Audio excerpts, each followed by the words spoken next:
And we arrive here, now we are having hybrid meeting. Some of us also were same issues as those ones that are not here, who are now attending this meeting via hybrid.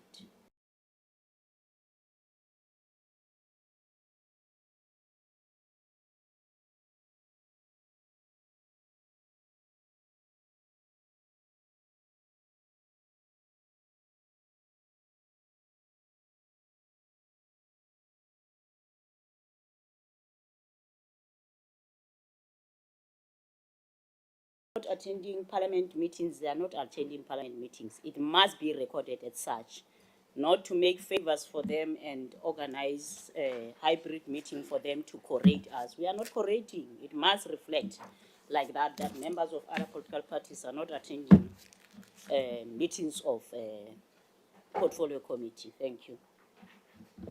Thank you, Honourable Member. We take note of that. Is there anybody else that would like to speak on this? It seems not. Can we go to the minutes? The minutes of the 20th of August.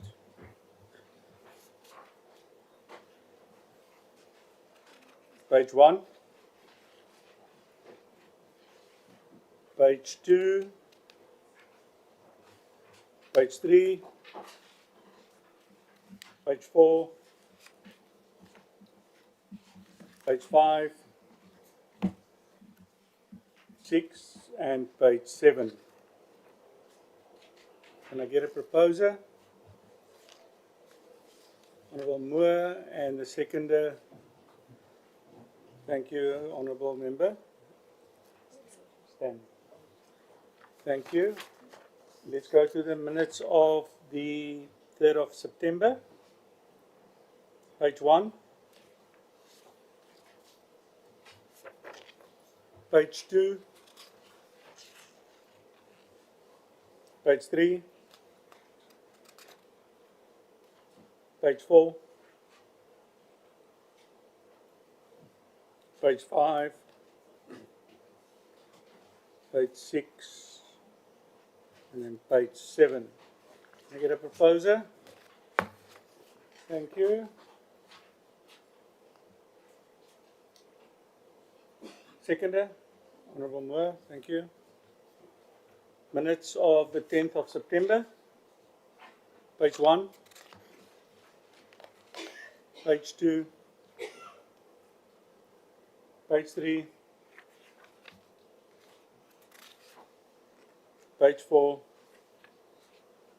Page 5 and page 6. Proposer? Stanley. Seconded, Honourable Moore. 17th. There's one page. There's the one with the one page. Side page 1 and page 2. Can we get the seconder or proposer? Thank you, Honourable Member. Seconder. Honourable Moore. And then on the 17th, also a meeting, page 1, page 2, page 3, page 4, 5, page 6, page 7, and page 8. Can I get a mover? Stanley, thank you. Rebecca, seconded, thank you. Okay, you've got a question on it? Yes, ma'am? No, I'm worried, Chair. I've just raised a very critical issue here, but we are not getting response. You just says that you have noted the matter. So we want to know onwards, is it how we are going to move? Can I also... Because as the Chair, you need to have a comment on this matter. It's very important. A fiscal meeting is a fiscal meeting. It was never meant to be a hybrid meeting. So can we hear the reasons why people are not here? Why there's no quorum? There's no quorum. We can't hide the fact that there's no quorum. This is what we want to know. And another thing, where is the department? Is the department here? Why are we calling entities and we don't extend the invitation to the department. I don't see the Department of Water and Sanitation in this house. Thank you. Unless if I don't know them. When the AG is here, the department. Yeah. So the department is coming later today. It's the presentation on by the AG.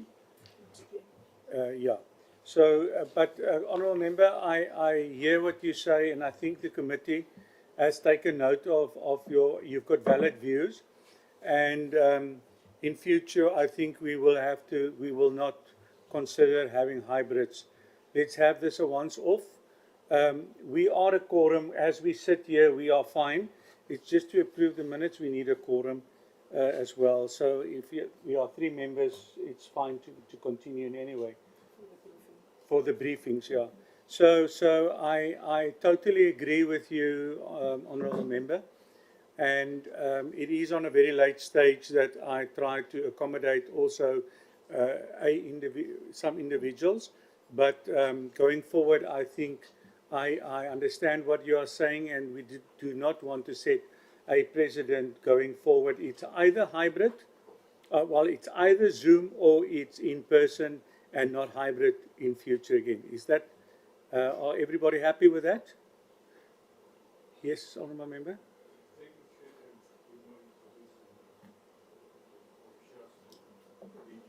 I think maybe. Oh, thank you. I think, Chair, maybe from the WIPARI point of view, this is a matter that needs to be considered because generally this week is an oversight week. So, not that members are necessarily absent, but they are committed on oversight, you know. Yes. And there must be a way of dealing with this matter so that it doesn't affect the quorum of meetings. Yeah, I think also it's the first time in my 10 years or 11 years in Parliament that this situation happened where we had committee meetings in oversight week.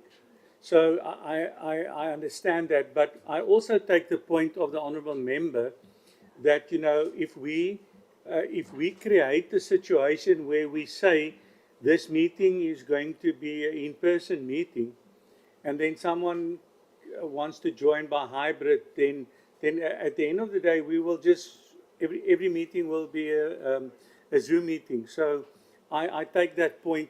Maybe on a later stage we can also have a discussion when the full committee is here to have a discussion on this matter.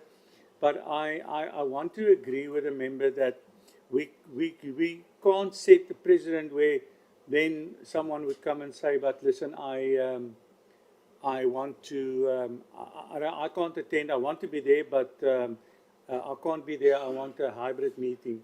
And I think that that makes a point, and I take your point, Honourable Member. Yes, Honourable Member, you still want to add something? No, I wanted to rectify something so that I don't get misquoted. A hybrid, it must be, it should have been spoken about that there's a hybrid meeting. Yeah. The information received was physical meeting. Some of us, myself, I should have went to hybrid more than being here. As much as we are also discouraging this thing of Zoom, I think we need to have now physical meetings, one-on-one physical meetings where we are sitting like this, because this thing of Zoom and hybrid, they make things easier for the executive not to account. So being sitting here with them, we are able to hold them accountable properly. We have saw during COVID from 2019 that thing never is not working. So, but if there was hybrid, which I don't also favor or want, we don't need hybrid, we should have been told about so that we can also have an alternative, whether we want to be physical or virtual. I see Mina as something that favors others, and others are not favored.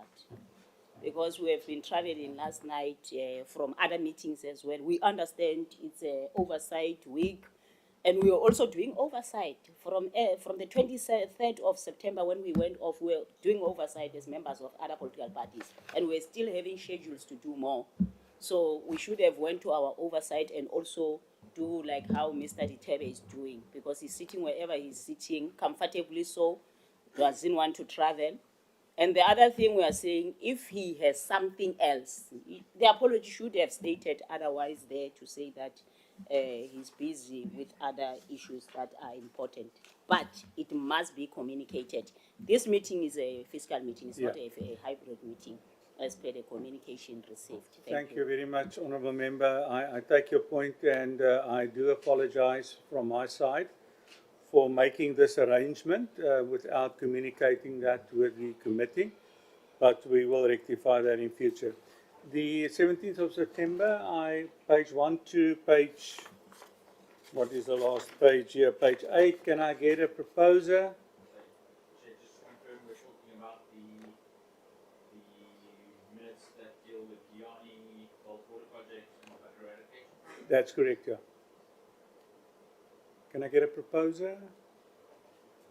Got a proposer, thank you. Seconder? Thank you, Honourable Moore.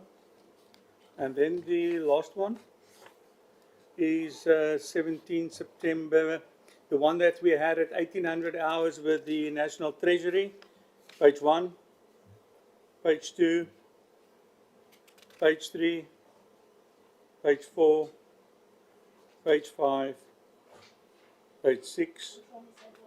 The one we had at 1800 hours with National Treasury on the 17th of September. Page 7 and page 8. Can I have a proposer? Thank you, Stanley. Seconder? Got a seconder, thank you. Right, we've dealt with the minutes. Then the program. Yeah. Can I ask that we deal with the program later today, and then continue with a briefing by the Auditor-General. Thank you very much, Auditor-General, for attending this morning the in-person meeting, and we look forward to your briefing on water and sanitation. You all know how we work. You've got 40 minutes, 45 minutes, your presentation, and individual members will then ask questions, and after that question you will answer the question.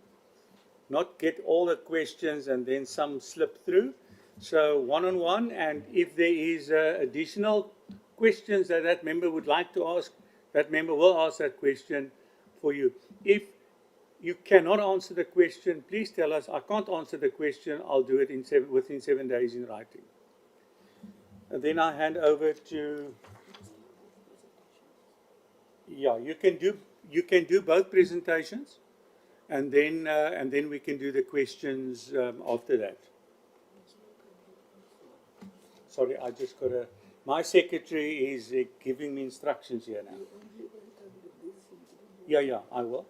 Okay, and then the second presentation as well, the Department of Planning, Monitoring and Evaluation. Thank you very much also for you attending, and we also would like you to do your presentation. The two presentations should not take us longer than an hour. So please, you should use this as read, that the members got it in time, they've read it. Go to the highlights that you want to give the committee so that we get more time to scrutinize what is going on, and then we will then ask the questions we need. I would start then with the Auditor-General to start. Thank you. Oh, yeah. Thank you so much, Honorable Chair, and good morning to the Honorable Chair and the Honorable members. As a way of introduction, my name is Tabelo Msisinyani. I'm the business unit leader from one of the units within the office of the AGSA. We call it National D. And I think last time we met with the Honorable Chair and the members, was online during the induction, where we really had a very robust engagement with the committee. I am not alone, as usual, honorable members. I'll start with my principal today. I'm with my principal, Mr. Andres Segeto, is somewhere behind me. Yes, he's the head of portfolio, overseeing a number of portfolios, and our unit is one of the units that he heads. He's also with a senior manager in his unit, Ms. Nonhlanhla Zuke, who's also visiting us today to support us. The rest of the members, the Honorable Chair and the Honorable members are familiar with them. Is Ms. Nelisiwe Mshongo, who's the Deputy Business Unit Leader from our unit, as well as our two senior managers, Ms. Jolene Pillay, who's responsible for the department, as well as the Water Research Council, as well as Mr. Tendani Mafunyishwa, who's responsible for the TCTA and the WTM. Honorable Chair, honorable members, my apologies, I'm a little bit under the weather today, so I'll talk less and allow my colleague, Ms. Nelisiwe Mshongo, to lead the delegation and do a lot of the talking today, but I'll be here with the team. I'm going to allow Ms. Nelisiwe Mshongo to then get through the presentation of the team. Thank you. Thank you so much. Good morning, Honorable Chair, the members of the committee, and all other colleagues in the room. Thank you so much, Chair, for this opportunity. And I think I want to start off our presentation with an understanding as well as a background of the earlier meetings we had in the induction, where we did come in the induction and gave you an overview of how we've audited or what have been the outcomes in terms of the Department of Water and Sanitation and the portfolio overall. But however, that presentation was focusing mainly on 4 years. Right now, what we are bringing to you, we are bringing you a 5-year picture of 5-year audit outcomes or 5-year messages as we've reported. You would see as we go along. You might see some things look familiar. That's because the reflection, as we had about a month ago, was mostly on just the 4 years, but now we are giving you a 5-year picture. In the start is our mission and vision as the office of the AGSA, and I think I just want to go on and highlight on what is it that we aim to achieve as an organization, and part of that process include what we are here for, including the BRRR session or the budget review process, is to say we want to, through our work on what we are doing, we want to strengthen, accountability and governance by auditing, and therefore enabling you guys who have an oversight to be able to do that work. And it's critical that what we bring to you as well enables you as a committee to continue doing your own oversight work as you're supposed to have been doing. We've been talking about how we want to move the culture, or how the culture of government needs to start moving or needs to start shifting. And one of the critical principles or critical areas we've been talking about is how the culture would not be able to move alone or be moved only by us as auditors, but however, we need to start activating the full accountability ecosystem to enable all that culture to move. And in the accountability ecosystem, I'll still come back to then say, in this whole area or in this whole process, we're still expecting the senior official, the accounting officer, as well as the executive authority to continue performing their work as they're supposed to be doing, to continue holding each other accountable, to continue reporting credibly on all their performance information, as well as audit outcomes or any other areas. And as well, other key role players to also continue playing their role. And we are saying as an organization, we still are committed to provide more insights from the work that we do. With those insights, we'll try and influence those auditees to move into doing good or to move their culture. And where we are unable to, we would then activate our powers in terms of enforcement. And Chairperson, with the next area, we're just trying to give a full value chain of the water space. We've got the value chain of how water moves. We start with the national, as it sitting in the first two blocks, where we are saying this is where resource management is developed and actually driven. This is where you find policies. This is where you find legislation as well being crafted and all of that, and some of the oversight that's happening in the water space.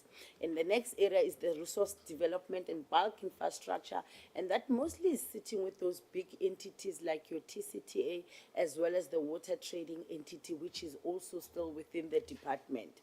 And our national or our audit outcomes, as we're going to unpack them today, are focusing specifically or only on the national department. You would see we speak of the National Department of Water and Sanitation, we speak of the water trading entity, TCTA, and as well as WRC.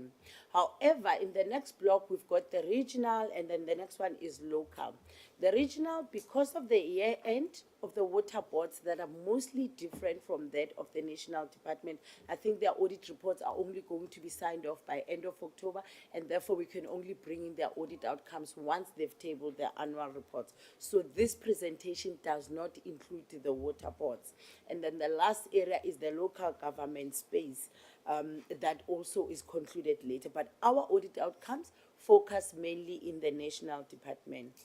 And Chairperson, we appreciate, we'll take the presentation as read, as you have already said, but as well, I'd just like to outline, and if you see some slide really looking familiar, it's because we are just continuing or elevating more the insight and also giving you the 1 year picture of what we've seen in the 2023-2024 audit outcomes, or a fuller picture now when we start looking at the 5 years. So our presentation will first take you through the performance information and how the department and the entities within it have really performed. The next area we'll take you through would be the service delivery, or some insights that we have identified from the work that we've done from our performance information. And then the last area will be the actual audit outcomes, meaning how the audit reports are reading out. And last in the presentation, we then therefore reflect on our message for this portfolio. What is it that we want the committee to take away in what we are saying? What we have recommended the accounting officers, the accounting authorities, as well as the executive authority to start implementing in terms of us to be able to see the culture moving or shifting in this department as we would like to do it. So my two colleagues who are sitting on my extreme left, Jolene and Tenan, will take us through the slide. I think that Tenan will take us through the first half, and Jolene the last half of the presentation. So Chairperson, let me allow them to take the presentation and we'll take the questions afterwards. Thank you. Thank you, Nelsiwe. Good morning, Honorable Chair and honorable members. I think just like Nelsiwe has indicated, sometime about a month ago, we had a virtual meeting with the committee where we took the committee through performance of the department and the entities over the 4 year out of the 5 years MTSF period. So what this presentation now does, it just then it considers the 5th year based on our audit outcomes for the 2023-24 financial year.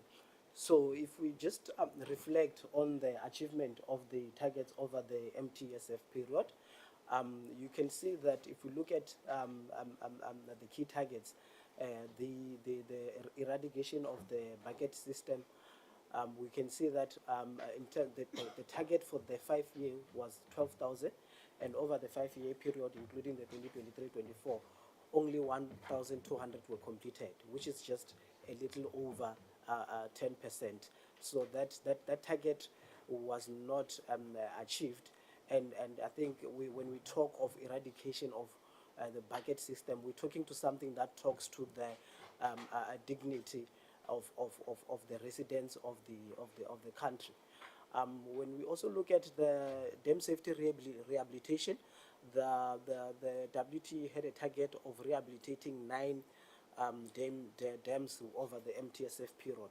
Only 1 out of the 9 was then achieved, which is an achievement of 11% over the 5 year period. Again, this is very, very key. It's key that the dams are rehabilitated. As the non-rehabilitation, it exposes the ordinary residents to instances such as dam failure, When you look at where these dams are located, there are settlements around the dam. So if we can have a dam failure or a dam collapse, it will then affect the residents around the areas. I think we've seen that with the Swartland dams which collapsed in August. Then in terms of the district municipalities, there was a target where the department had planned to come out to establish a 5-year reliability plan for those district municipalities. And this reliability plan will then just ensure that there is reliability of suppliers of the waters in those district municipalities. Here we have seen an 88% achievement over the 5-year period. So 24 of the district municipalities, there were reliability implementation plans completed for those districts. If we can then move to the current year's performance, this picture depicts the performance of the current year. If we look at DWS, we can see that they've achieved 71% of their target, while TCT achieved 88%. WRC, we commend them for then achieving 100% of the targets that are related to service delivery and that we have scoped in for our audit. In terms of the DWS, the targets that we were not achieved, again, it's the eradication of the bucket system. In the 2023-24 financial year, they've actually achieved 0 out of the 10,000 that they had planned. And we also then seeing the implementation of bulk infrastructure project. The regional bulk infrastructure project, they planned 31, they've only achieved 15, which is just under 50%. Again, we go back to the rehabilitation of dams. In the current year still, they had planned to rehabilitate 2 dams, which is the Bloemhof and the Rietspruit Dam. Both of them were not fully rehabilitated. Bloemhof is sitting at 11%, and there are procurement issues there, the procurement delays, which are then delaying the project to be finalized, while Rietspruit is sitting at 88% completion. We also then see the non-achievement in terms of maintenance. I think I will cover on maintenance as we go with our presentation. TCTA, we, as at year end, the procurement of the contractor who is supposed to perform the maintenance of the delivery tunnel north, which delivers water from Lesotho to South Africa, that one, by year end, the procurement had not yet been finalized. However, post year end, the TCTA swiftly finalized that procurement, and as we speak, the maintenance, the major maintenance work on the tunnel that delivers water from Lesotho to South Africa is taking place. The tunnel has been closed, and it's planned to be finalized by 31 March 2025. It is quite key to the residents of South Africa, as the water from Lesotho supplies about 60% of the residents within Gauteng. Next.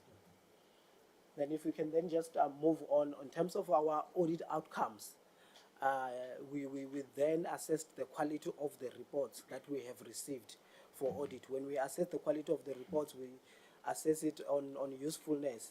Are the indicators smart? Do they relate to the mandate of the entity? And we also then look at reliability to say the numbers that the entities and the department is reporting, are they correct? So in terms of the exercise that we performed, TCTA and WRC had submitted quality annual performance report for audit. We did not identify any material misstatements.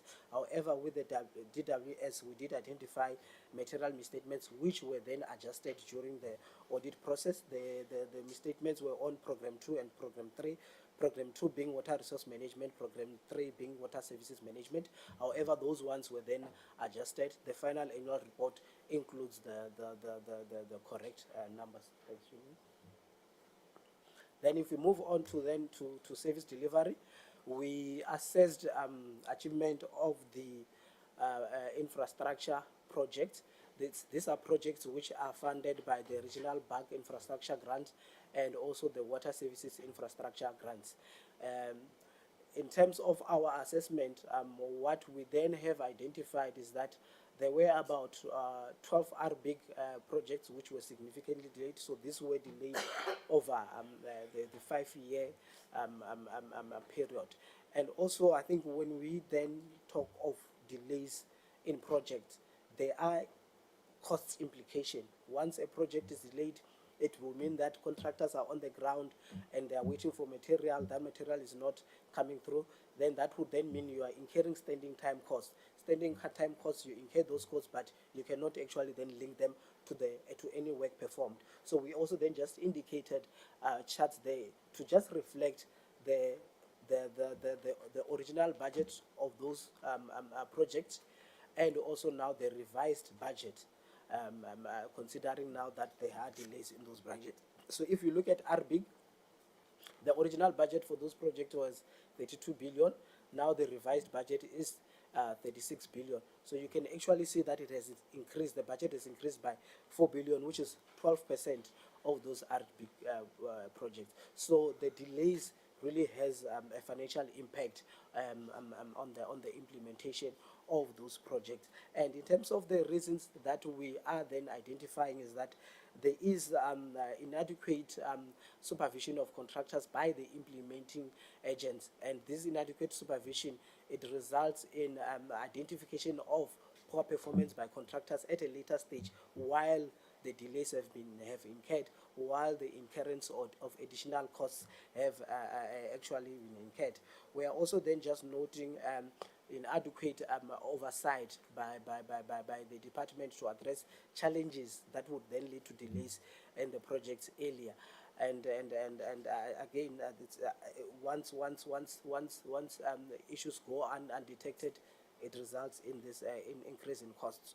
I must then also just commend the department for the implementation of the project monitoring dashboard, which is a tool which is accessible to everyone on their website. It's a tool that actually reflects the progress of all projects of the Department of Water and Sanitation, whether they are implemented at municipality level, water board level, a TCTA or water trading entity. So it gives information, but the tool was developed after our audit. We will still then need to just audit it in the next year to just then identify whether this program is updated regularly and it's reflecting the real-time progress of these projects. The other major issue on delays is the protracted procurement processes, which I think we have been reflecting on this. What we have noted is that the department has developed an infrastructure procurement strategy, and we do then hope that this procurement strategy will be implemented, as based on the analysis performed by the department, it would significantly reduce the amount of time that it takes for the department to procure infrastructure related goods and services. In terms of the recommendation, what we then did is we didn't just sit back and throw recommendations to the department. We had a workshop with the department, with the DG of the department and senior managers within the department. And in that workshop, we had breakaway sessions wherein the management themselves can come up with actions to address the root causes that are leading to the delays in these projects. The workshop covered 4 main areas, which is ethical leadership both at the staff officials of the department and the entities, and also the suppliers side. We also looked at professionalization of the sector. This means that capacitating the sector, the water sector, with relevant skills. We also looked at project management and contract management to say what are those actions that the department will take to ensure that these 4 areas improve. Because if you look at it, it goes back to these areas. The delays goes back to these 4 areas that we have just highlighted. Thanks, Julie. Then we looked at the delayed projects at WTE and TCTA. That graph also then just indicates the percentage of delayed projects at WTE. So you can see that WTE, 45% of the projects are delayed. This has gone down from last year, wherein it was 59%, and it's because we have seen some bulk infrastructure projects taking off. Projects like the Glen William Dam, we have been reflecting in the past that this project is delayed and there is no progress, but we've seen it taking off. And we actually went there in sometime in May with our performance auditors. What we then find out is that there were contractors on the ground and performing construction work. By the time we went there, the progress was at 13%. Given an understanding that the committee will perform an oversight visit there. Maybe I think the one thing that should also just be looked at is that has it moved ever since May? Because at May it was at 13%. Where is it currently now? Also, in terms of if we look at TCTA is implementing the Mukolo Crocodile Water Project and also the Umkomazi Water Project. The Mukolo Water Project, again there we noted delays. The delays were basically because the TCTA could not procure the contractors, or could not go out on the bid to procure the contractors of the project because they did not have funding, approved funding available at the moment. So then it means that you can't then continue with the procurement processes. But what we've noted is that they then wrote to National Treasury to just get an exemption from the rule that says that you cannot start with the procurement process until you've secured the necessary funding. Umkomazi Water Project, again, that one is delayed by 7 years, and the main issue there was that there were backs and forth between the department and the municipality that is supposed to then receive the water once the project is done. Because TCTA, when they construct these projects, they get funding, and they need to get the monies to pay back the funding that they receive from the water users as and when they pay for water. But they were not finding each other in terms of the costs that will then be charged to the water users. And I think at this point they did find themselves just after year end, and we hope that then the project will take off. Thanks, Julie. In terms of maintenance, in terms of the targets, the department only achieved 39% of their planned maintenance project, which is 474 out of 1,200. This then means that you are going to have backlog projects in terms of maintenance, and once you then have that, it's quite hard to then meet your new targets because you are dealing with backlog, and then you have other assets that you have to maintain. And also we then see that it results in dilapidated assets because then you will then not be able to perform maintenance of those assets. And maybe here to just demonstrate that with an example, the Mthatha Dam, there were some dam inspection performed in Mthatha Dam from 2011, which picked up that the dam outlet pipes had deteriorated, and what the department did not implement the recommendations of that dam safety inspection to repair those dam outlet pipes. And over the years, those two dam outlet pipes actually burst, which resulted in a total shutdown of water to the Mthatha residents. The WTE had to come up with an alternative plan to extract water from the dam, which is the usage of those 4 HDPE pipes. But as you can see, if they are exposed under extreme weather conditions, they tear regularly. So it results in repeat water cuts to the residents of Mthatha. We also then looked at the complaints register of Mthatha, and we actually saw that majority of them are coming from the water issues, to say they are not getting water. There's always water cuts to those residents of Mthatha. This could have been prevented at the recommendations of the dam safety inspection in 2011 being implemented, and the dam outlet pipes were then repaired. In terms of TCTA, we are seeing that they are maintaining the delivery tunnel north, and also the water that is coming from Lesotho to South Africa is aligned to to the agreed quantities between South Africa and Lesotho, and also the tunnel maintenance is taking place, and it's anticipated to be done in March 2025. In terms of the bucket eradication program, again, like I said, like I indicated, here we have seen the department not meeting their target. 0 out of the 10,000 which was planned for this year was achieved. We can move on. Then in terms of water quality, these are just then the messages that we obtained from the blue drop report, the no drop report, and the green drop report. What we then just identified from those reports is that there were about 23 critical water systems which were identified. There were some corrective actions which were received from 168 municipalities out of the 334 which has issues with their systems. And we have also noted that the accounting officer has then opened criminal cases against those municipalities that did not comply and have those critical wastewater system.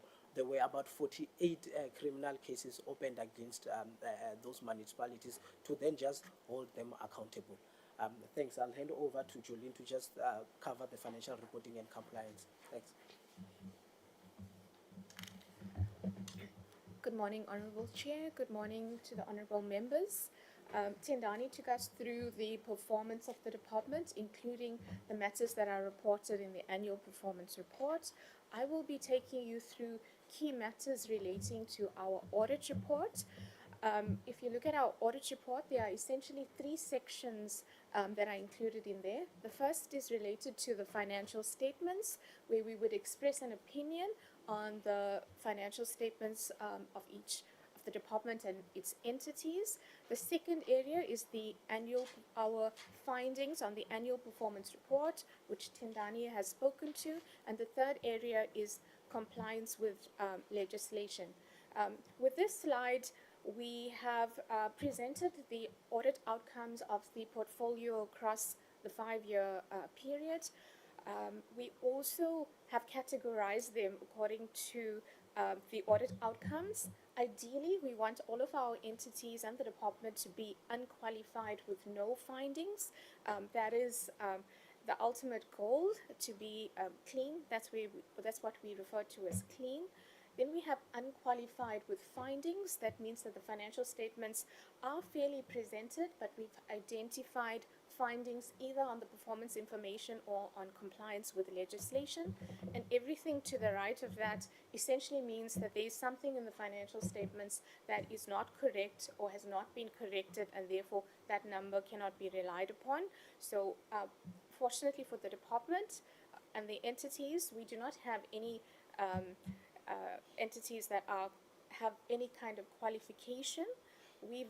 For the 23-24 year, all 4 entities are unqualified, but they do have findings. We also noted that there has been a regression for WRC. WRC had findings on compliance with legislation, mainly due to material errors in the financial statements that were submitted for audit, so that resulted in their compliance finding.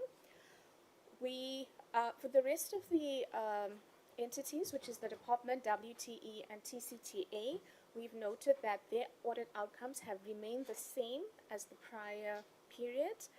We noted some improvements though within that. The department had improved in terms of the annual performance reports. In the prior year, they had a finding on the reliability of the information, and in the current year, they had no findings. All of the entities have findings on compliance with legislation, and we'll take you through the detail with the next slide.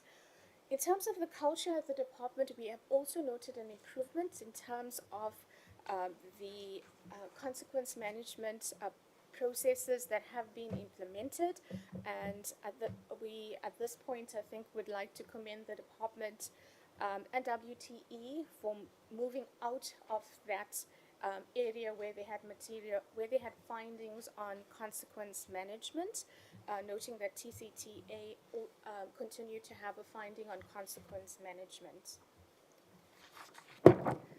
If we look at the financial statements that were submitted for audit, you'll see in the middle graph that all of the financial statements that were presented for audit had material errors, and because the audit process had allowed for corrections to be made to the financial statements, they had received an unqualified opinion. If we had not allowed for those adjustments, then those financial statements would have been qualified. When we look at the root causes for this, it's important to look at the financial and management controls that are in place at the entity. And key to that is ensuring that there is proper record keeping, where we noted that there were some challenges at WTE where information was not always available, particularly as it relates to the Lesotho Highlands Water Project, where the department does tend to receive that information quite late. So there were some concerns around that.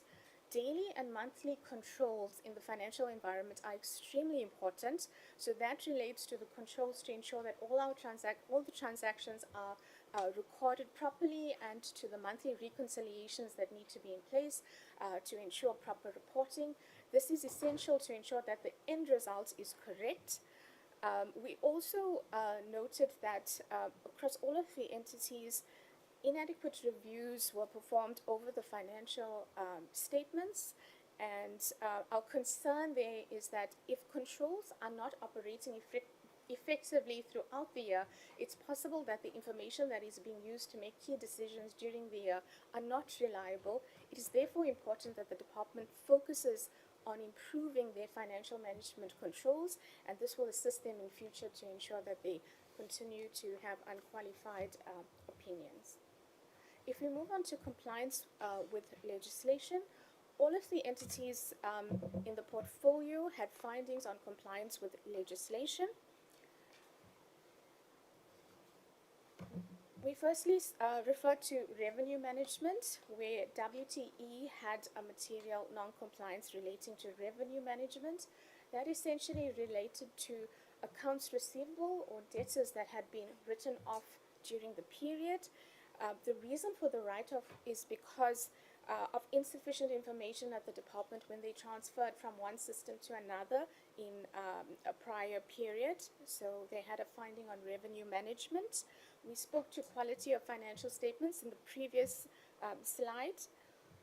For the current year, we have a finding at WTE on the prevention of irregular, unauthorized, and fruitless and wasteful expenditure. We'll talk to that as well, noting that this had improved at DWS and TCTA, and in terms of consequence management, it was only TCTA that had a finding in respect of that. We then move on to irregular expenditure, where irregular expenditure refers to expenditure that has been incurred that is contrary to legislation. We've presented a 5-year analysis of the irregular expenditure that had been incurred during the year for each of the years. We've noted significant improvement from 2019-20, when the department and its entities had incurred 1.2 billion rands of irregular expenditure. This has dropped to 363 million in the 23-24 year, where the majority of that is coming from a WTE. I think the department and WRC must be commended for no irregular expenditure that has been incurred during the period. All of the irregular expenditure relates to non-compliance with procurement legislation. In respect of consequence management, in respect of irregular expenditure, we are saying that consequence management is extremely important to act as a deterrent against the incurrence of irregular expenditure. It's therefore important that the correct tone is set and that the department and its entities continue to focus on consequence management to prevent irregular expenditure. We then move on to fruitless and wasteful expenditure that has been incurred across the 5-year period that we're looking at. Fruitless and wasteful expenditure essentially means expenditure that has been incurred in vain or no value or a lesser value has been obtained for the money that has been spent in respect of that.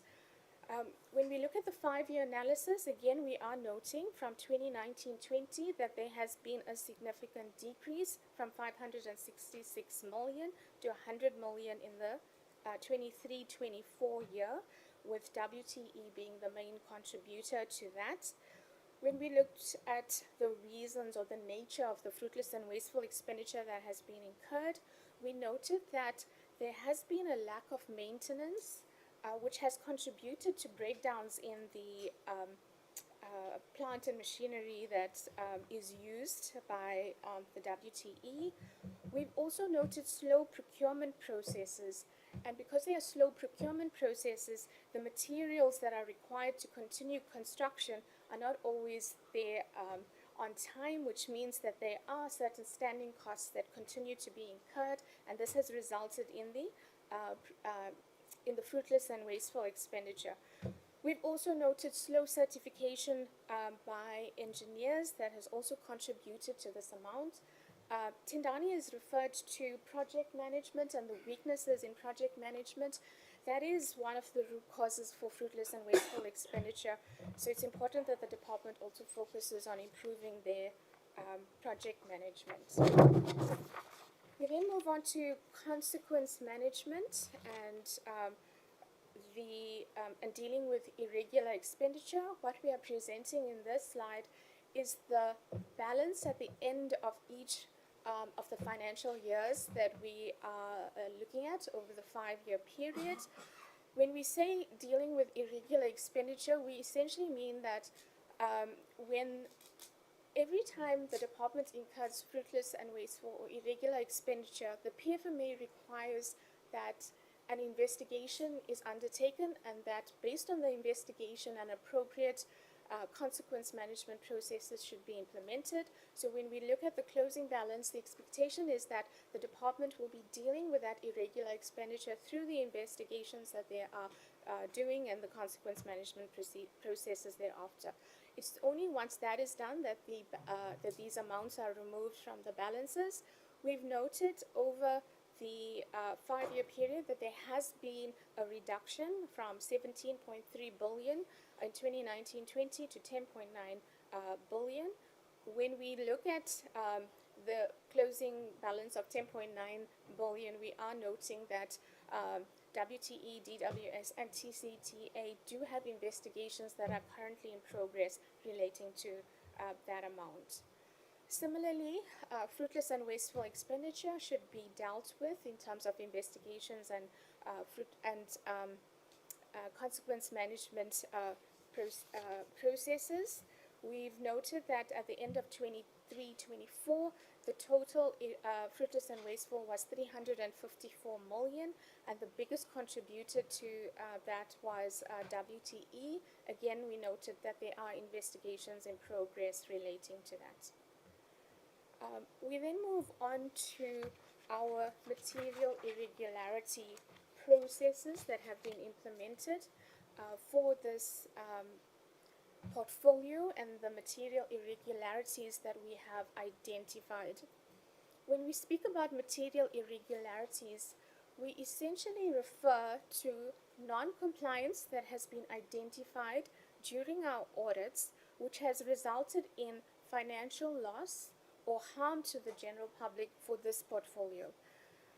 We have provided an annexure for the committee so that you have an idea of what the different material irregularities are, but on a high level, if we categorize them, there were 8 material irregularities issued for the portfolio. We had 2 in procurement and payments, 2 as resource management issues, 1 on revenue management, 1 on interest and penalties, and 2 on harm to the general public.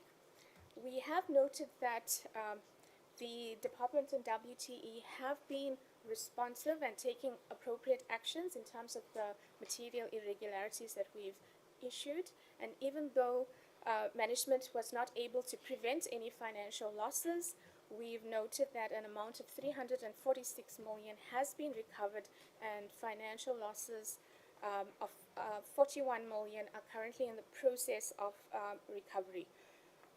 There has been also actions that have been taken in respect of disciplinary processes for 9 of the MIs.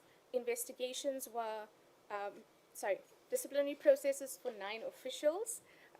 Investigations finalized for 7 of the MIs. 1 MI or material irregularity has been resolved, and for 6 of them, internal control processes have been improved. We then move on to our overall message to the portfolio committee. When we met with the portfolio committee at our previous session, we had introduced to you our culture shift strategy, which is essentially where we are saying that based on our insights and the knowledge that we gain at each of our entities, we are going to use that information to try to shift the culture in the government sector as a whole. And as part of the culture shift strategy, we have developed also a tool in assessing whether entities in the public sector are doing good, or we have determined what is good culture and where do we want to see all of the government departments and entities. When we look at that, we essentially have a tool that we call PATI, where PATI refers to performance, accountability, transparency, integrity, and institutional integrity. So when we look at what do we consider good culture to be in the public sector, we are essentially saying that there must be a high level of performance.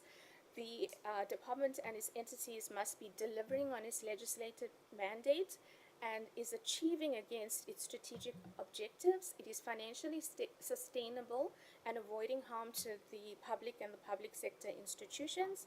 To be accountable, they need to be responsive to the public, and through the reporting processes and providing answers on their mandated responsibility, and ensuring that there is consequence management processes. In terms of transparency, it is important that they are providing the public an oversight with timely, relevant, and reliable information on the institution's finances, its performance, the use of its resources, and compliance with legislation.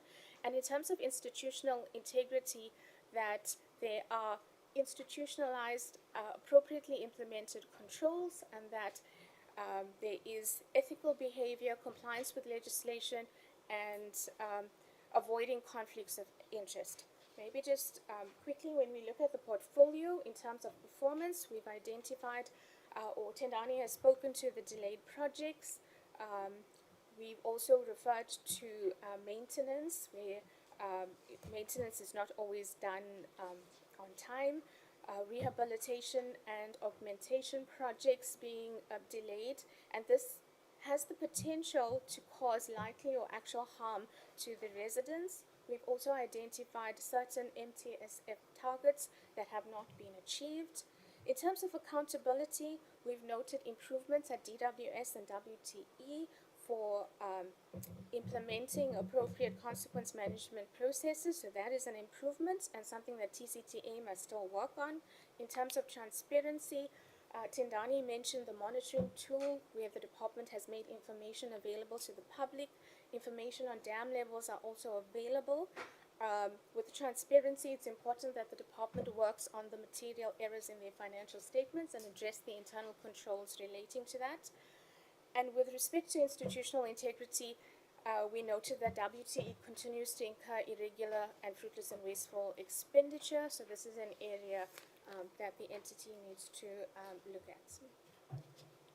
When we go to the recommendations that we have made to the departments and the entities in the prior year, we have noted that there has been a responsiveness and some improvement in respect of the areas that we flagged.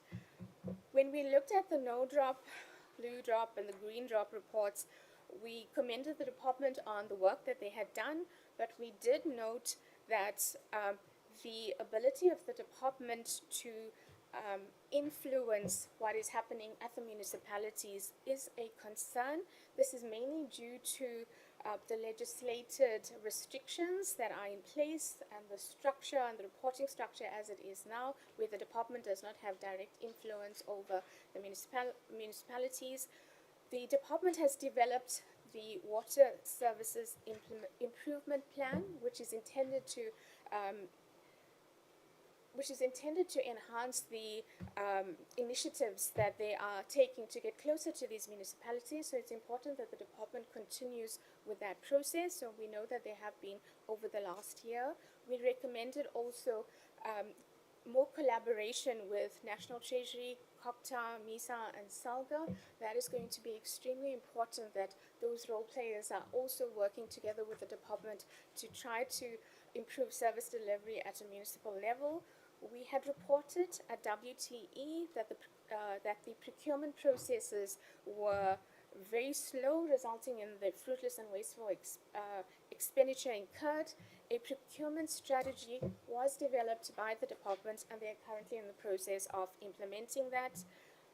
In terms of the weaknesses we've identified in project management, we had identified that management should appropriately supervise and monitor implementing agents and contractors to ensure construction and repair work is performed to the required quality and completed in a timely manner. And as Tendani has also indicated, the department has developed an action plan to address this.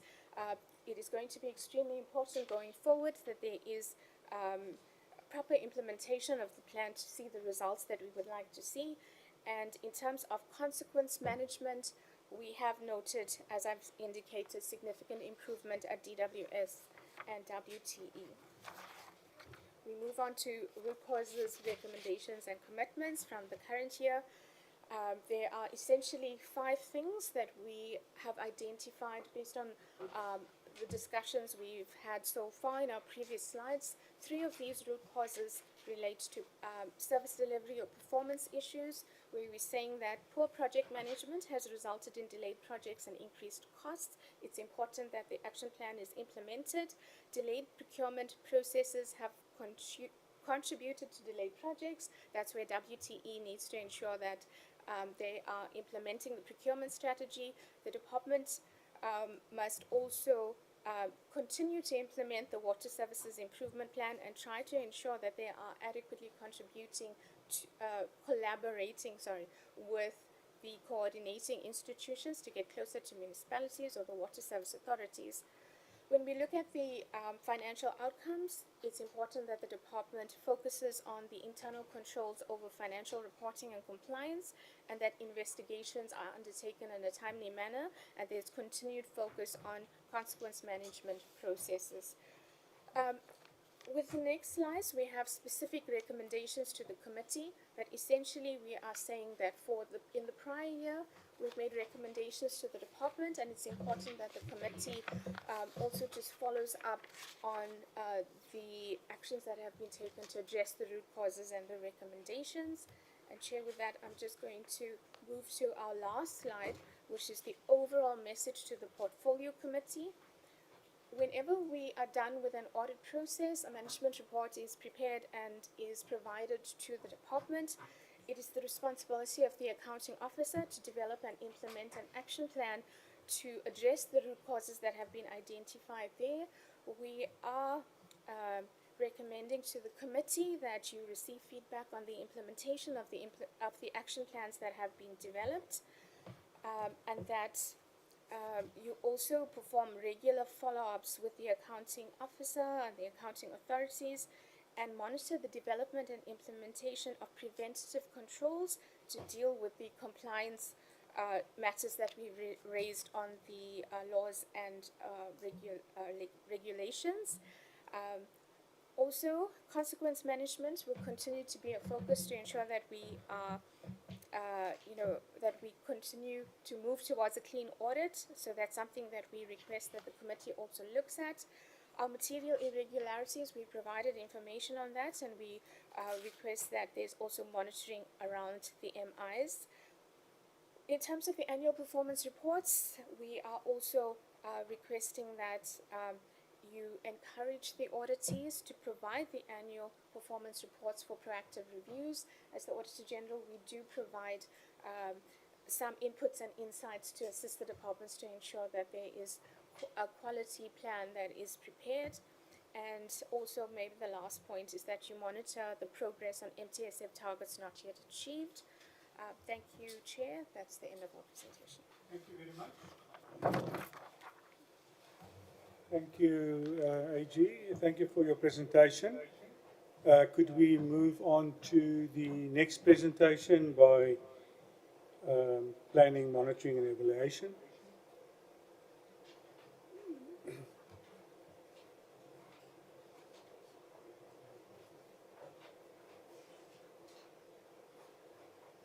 Could we ask that we just move?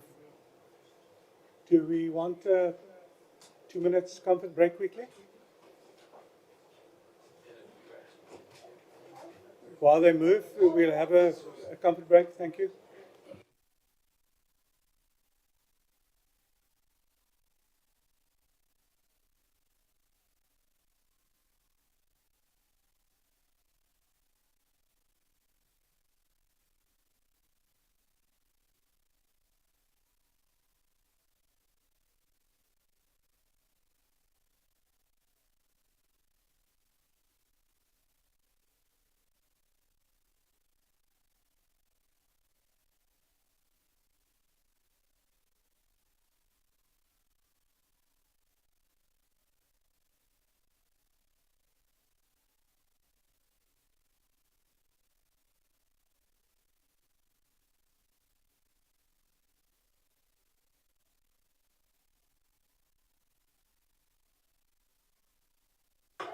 Colleagues, can I just quickly make one arrangement?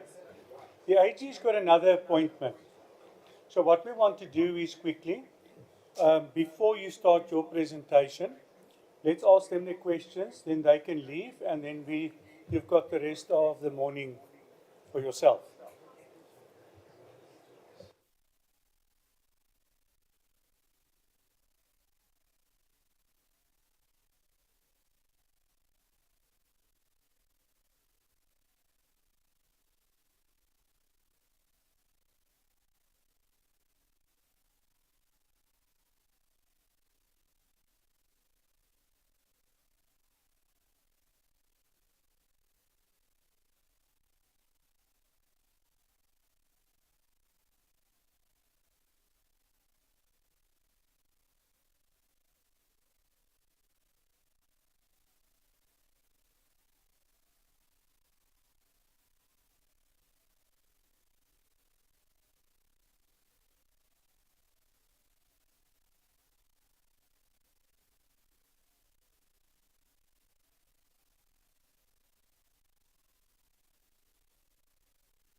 Colleagues, let's continue. Honourable members, the AG's got an appointment at 12, so we're going to ask the questions to the AG now, and then after that we will go with the presentation, so to give them the opportunity also to meet their obligations at 12 o'clock. So can I get hands for people that would like to ask questions? Right, we've got Honourable Mosikatsi, you can start.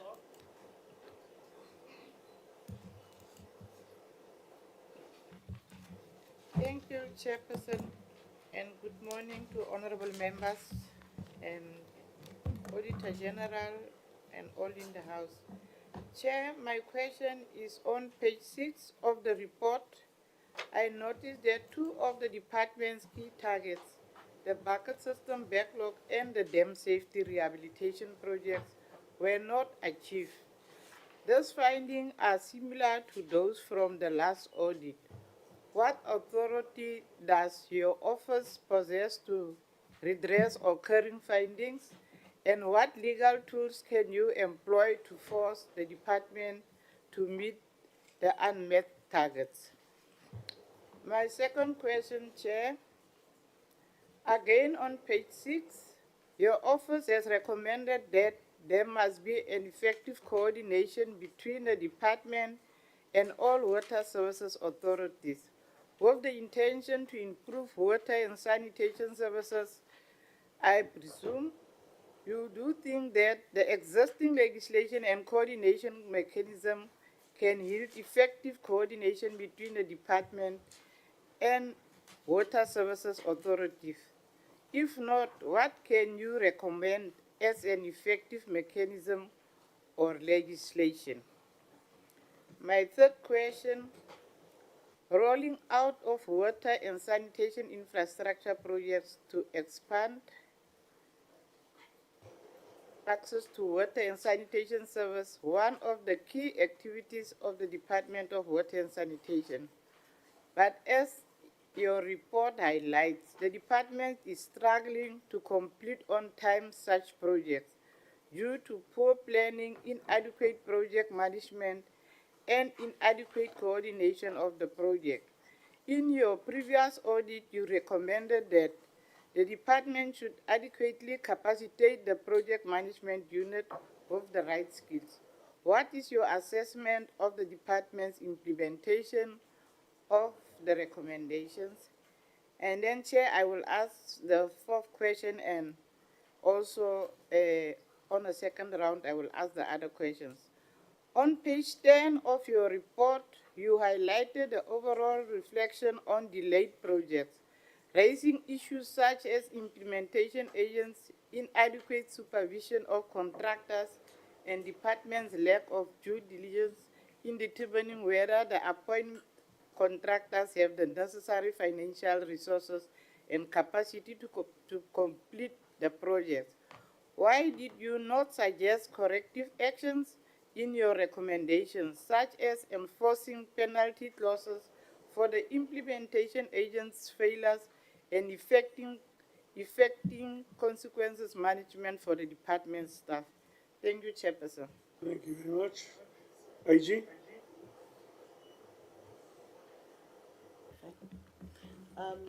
Thank you so much. I am looking at my team they are really frankly writing.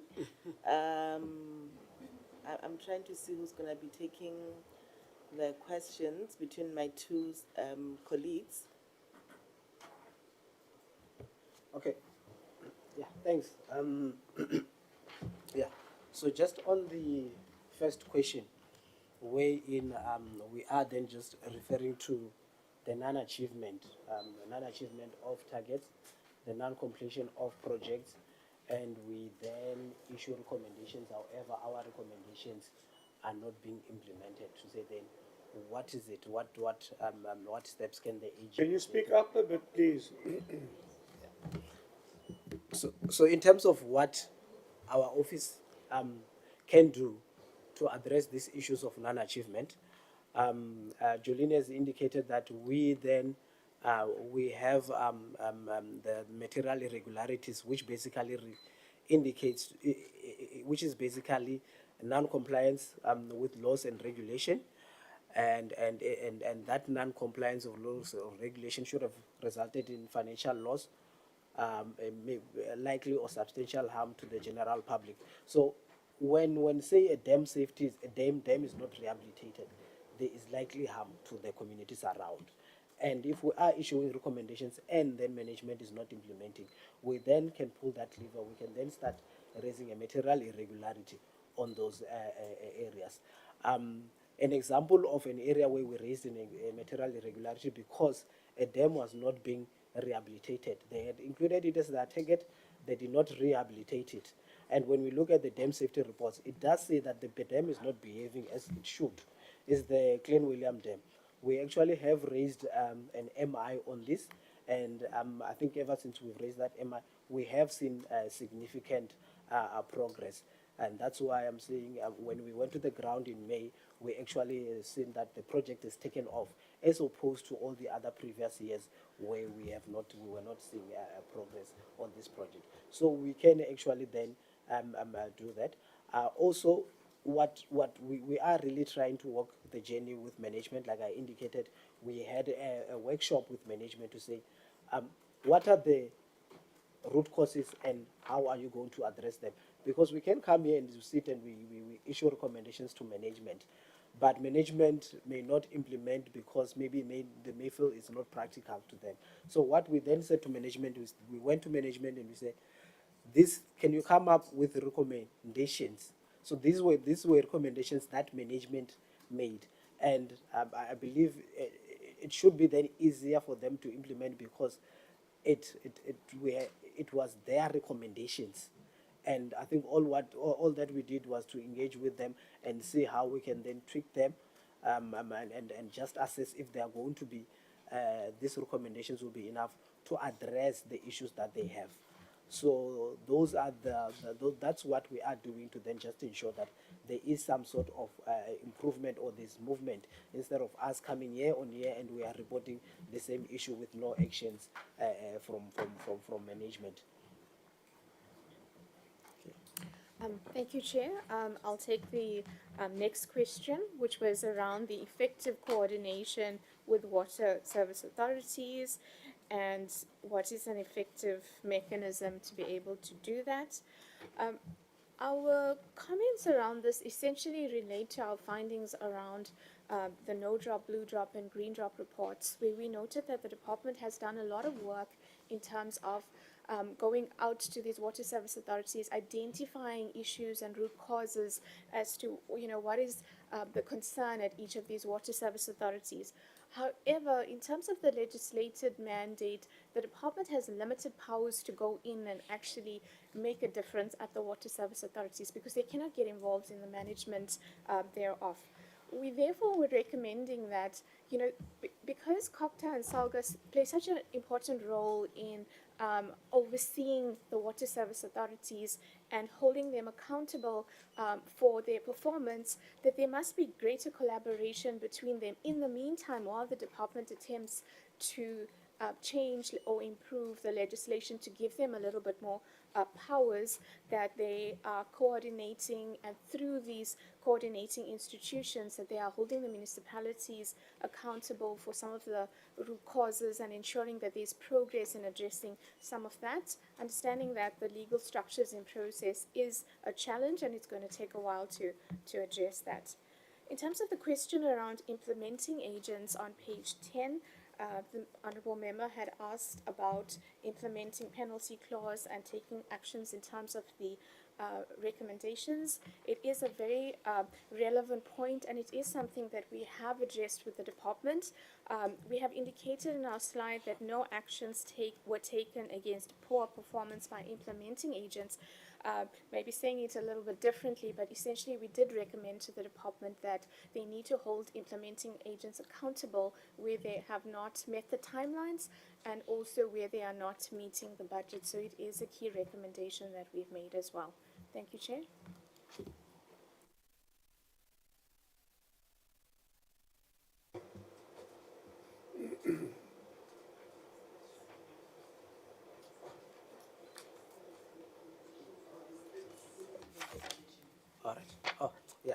Okay, thanks. Apologies, we missed that one. Yeah, the capacitation of the divisions that develops projects. Yeah, so Honorable Chair and members, here we raised an issue that the project management division is not adequately capacitated in the past, which is still an issue within the what we have done is that we, through the workshop that we had with them, we raised this matter as an issue. And management agreed with us that they do not have adequate skills, and they also struggle to keep these key skills, because we are talking of engineers which are quite in high demand out there. They are paid, they are remunerated better outside. So it becomes quite difficult for them to keep that skills. However, they came up with actions that they are going to do to ensure that they then can keep these resources, and also that they can then improve their their project implementation unit. One was that they are going to start recruiting, just as these engineers qualify from their universities. They will then start having programs where they go to schools and they get them. They then train them within the water sector, and then they retain them after. That was one of the commitment they did. They also then came up with a commitment that in the past they used to fund the fees of the professional bodies. So your engineers would belong to EXA, but they will then need to pay EXA themselves. So what they committed is that they will then also then come in and assist and carry the cost of the professional membership to these professional bodies, to then just ensure that they support these engineers, and also then these engineers do not, they provide an environment which is which they can work in, and it's welcoming. The other action plan they came up with is mentoring. Is that they do have senior engineers that has been in the sector for quite a number of years, and what they've noted is that the new ones are the ones that don't stay for long. So they are then going to come up with a mentoring program to just ensure that those senior engineers, they work the journey with the new engineers. They select mentees and they mentor them throughout, so that they can understand the work, and they then remain within the water sector. So those are some of the actions that management committed to ensure that they can be able to retain the rare skills of the engineers. Thanks. Thank you. Honorable Matsikatsi, are you happy with the answers? All right, Honorable Ramaila.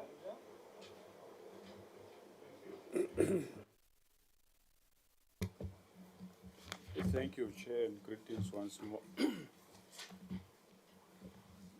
My first one will relate to the problem statement by the AGSA. That is, in as far as the accountability ecosystem is concerned, I just wanted to find out as to whether in the horizon, as they're doing the oversight over these matters, have they taken into consideration the targets that are listed relevant to the Department of Water and Sanitation that are listed in the Strategic Development Goals 2030 vision, as well as the NDP 2030 vision, because the two are obviously linked. Is there, as you do this work, do you also look as to whether over that period, because you also, my also think is that it must also be linked to the medium-term strategic framework. Are you really considering those things as well? I just wanted to find out about that one. The second one would relate to the TCTA.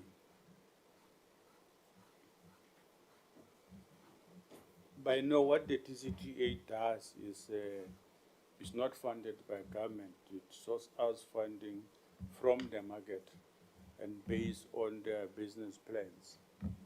So I'm not sure in terms of the process flow that at what point does AG's office or would have asked the TCA that at what point does a project get really registered as a project that's going to be implemented? Just looking at the delays, 7 years Mkomazi, 4 years Mokolo Crocodile project. And if you look at the root causes there, I mean, you're mentioning, for instance, environmental authority, appointment of service providers, SCM process, and so on. All those sort of things that you really have mentioned. Are these projects, when they get listed, because they also would go into the planning of the department, provinces, and the WSAs in the IDPs and so on, including the NDP. Because you will see that in one of the areas of Ekurhuleni is that they struggle to get an off-take agreement with Ekurhuleni. But when you do a feasibility study, obviously you would have identified your stakeholders and you would have consulted them in advance. And for you to then consider that your project is indeed feasible, bankable, is after the outreach program, which you should obviously have done in your pre-feasibility study. But this also indicates that, taking a typical example of Ekurhuleni, unless, Chair, it is a matter of transitional challenges. If it's a matter of transitional challenges, then there must be a way of that, of how that's going to be dealt with. But if it's not a transitional challenge matter, it might mean projects get presented even before they really have reached that final stage of a feasibility study. So do you really look into that? And if you don't, are you in future, especially as far as TCA is concerned, are you going to in future be looking at that, whether a project indeed are feasible? That is, and as far as TCA is concerned on their business plan relating to delayed implementation of projects. Another matter relating to TCTA is and is reflected in your report that they have failed to apply a consequence management in as far as fruitless and wasteful expenditure is concerned, which is a historical matter. But if you look at the amount, is the biggest contributor, it's amount to 62 million. If this is not addressed, or alternatively, what period is there given to them to address this matter? It looks like it's too long. Will this develop into an MI, or what would happen if it's not addressed? I might need clarity on the matter.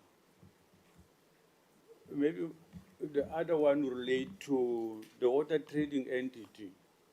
It's been flagged many times, and whilst generally you are indicating that there's a lot of improvement, and we're appreciating that for the department, you have also indicated that the department is stagnant now,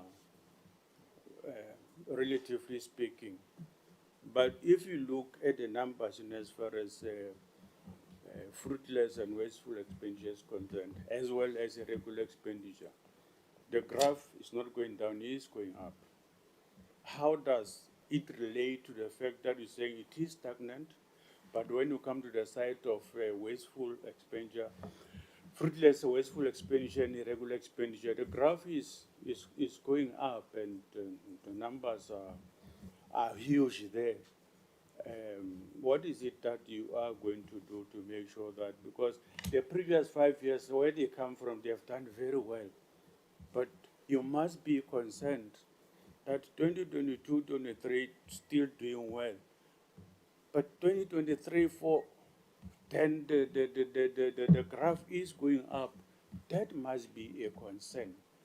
And I'm not sure to what extent have you raised the matter with the department. My last, which is more of a general question, Chair, is that, say, given some of us that are new in the portfolio, but even for future, I would have thought that the baseline document in this instance would have been the action plan, for, the audit action plan for 2022-23, so that we are all given an understanding of the improvements in as far as how they have dealt with matters in as far as the audit action plan is concerned, so that we are able to identify those matters that are recurring, so that we come with a mechanism of making sure that indeed they do not recur, and making sure that indeed consequence management is applied. I think that's the question. This is a general question I wanted to raise. Thank you, Chair. Thank you. AG? Okay, thank you so much, honorable general members. With the first one around the targets that we assess, if they're linked to the MTSF and the NDP, I think I'll give that to Jolene. It's one of the processes that she actually deals with. And then the ones on TCT, ANWT, I think those ones were clear. They are going to then go to Tendani. But maybe if I can just let you know on the last comment around the baseline for 23-24, being the action plans. I think, honorable member, that's what we try to achieve. And I think also in our induction, when we did the induction, we were really trying to then say to the committee, this is where the previous administration left off. These are the recommendations that we have provided to the previous committee. And then we're trying to then assist them, the committee to then pick up from there so that they can do a proper assessment on going forward and on how to then they can measure the department, the entities.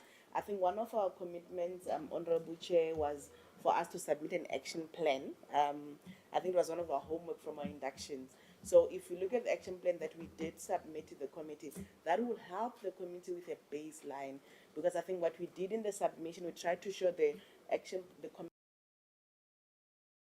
commitments that they've made from the action plans, as well as the progress or the status of where the departments and entities are. I think so that would really help the committee with that. But I think also in our slide 27, even though our slide 27 is more summarized, we were trying to also communicate that message that says, in the 2023 financial year, these were the recommendations that we've given to the previous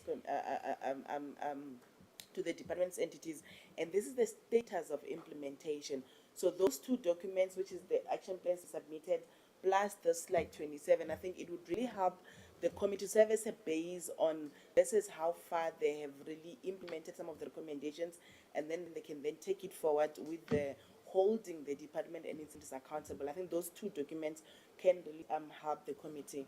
I'll hand over first to Jolene to then sort of unpack how we then look at the indicators and targets that are sitting in the APPs. How do we then compare with them to what's sitting on the MTS and NDP, and how then sometimes you do take it sometimes to the level of local government where possible, because we do understand that sometimes they might not be the same, but to try to see those indicators, and then I think and then we'll then take the questions around TCT and WT. Over to you, Jolene. Thank you, Tabelo. Thank you for the question. So one of the things that we would look at in our, when we perform our audit, is the annual performance plan and the reporting that management does against it. When we look at the reporting on performance information, there are two aspects that we look at. The first one is around usefulness, and that's when we would look at the indicator itself and see whether that indicator is useful and relevant. And the second part of it is reliability, where we check that the indicator is supported by appropriate supporting documentation. When we look at usefulness, one of the things that we do need to look at is to determine whether the indicators that have been included in the annual performance plan is complete. And in order to do that, we do start with this SDG, the Sustainable Development Goals. Then we would move on to the NDP, and then we will ensure that key targets are included in the MTSF, and then from the MTSF that is included in the annual performance plan. So that is the work that we do to determine whether the annual performance plan is complete. So when we looked at it across the portfolio, we did not identify any gaps in the process or any indicators that we thought should have been there. So it was not a finding, and it's something that we had to engage the department on to try to understand their processes, their priorities, and how they have planned themselves across the 5-year MTSF period. In this respect, we have also recommended to the committee to encourage management to also submit to us their draft annual performance plans, where that is something that we can also continue to look at with the next round as well, just to ensure that that it is talking to all of our strategic documents and the important goals and priorities of government. Thank you, Chair. Yeah, thank you. Just to then respond to the question relating to the TCTA. Yes, so with TCTA, they implement projects based on the directive that they will then be given by the Minister of Water and Sanitation, right? So they are given projects in different stages. I think the Umkomazi one, the directive was recently given to say they will then perform the implementation of that project. So if we look at the early stages, like before a project is approved, obviously there will be a feasibility study that is done to say whether is the need of that project, who is the project, which communities is the project going to serve, and all those. So when that is done, it's done before a project is approved. So that is done at the DWS stage. Then once the minister approves to say, no, this is a project that we can implement, there is a need, right?